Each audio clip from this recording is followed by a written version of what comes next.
అనంతపురంలో వైఎస్ జగన్ పాలనపై ఆకర్షితులైన ఎంఐఎం నేతలు, కార్యకర్తలు వైఎస్ఆర్సీపీలో చేరారు. ఎమ్మెల్యే అనంత వెంకట్రామిరెడ్డి వారిని ఆహ్వానించారు.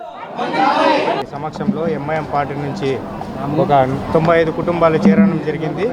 ఓవైసీ గారు కూడా చెప్పారు.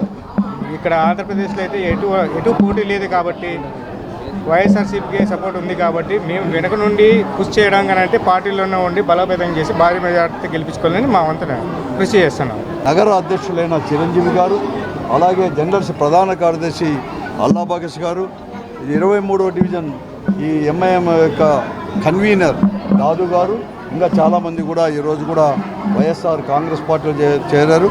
వారందరినీ కూడా సాధారణంగా కూడా మేము ఆహ్వానిస్తున్నాం. కూడా ఎన్నికల్లో ఒక ఊసరవిల్లు మాదిరి ఈరోజు తెలుగుదేశం పార్టీ కానీ వారి నాయకుడు, వారి అధినేత చంద్రబాబు నాయుడు కూడా వివరిస్తున్నారు. కేవలం ఎన్నికల్లో ఆ కుర్చీ కోసం, ముఖ్యమంత్రి సీటు కోసమే ఈరోజు కూడా పాటలాడుతున్నారు. కానీ ఈ రాష్ట్ర అభివృద్ధిని గురించి కానీ, ఈ రాష్ట్రంలో అందుతున్న సంక్షేమం ఎలా అందాలని మాత్రం ఇంతవరకు కూడా ఎక్కడ కానీ స్పష్టంగా రాలేదు.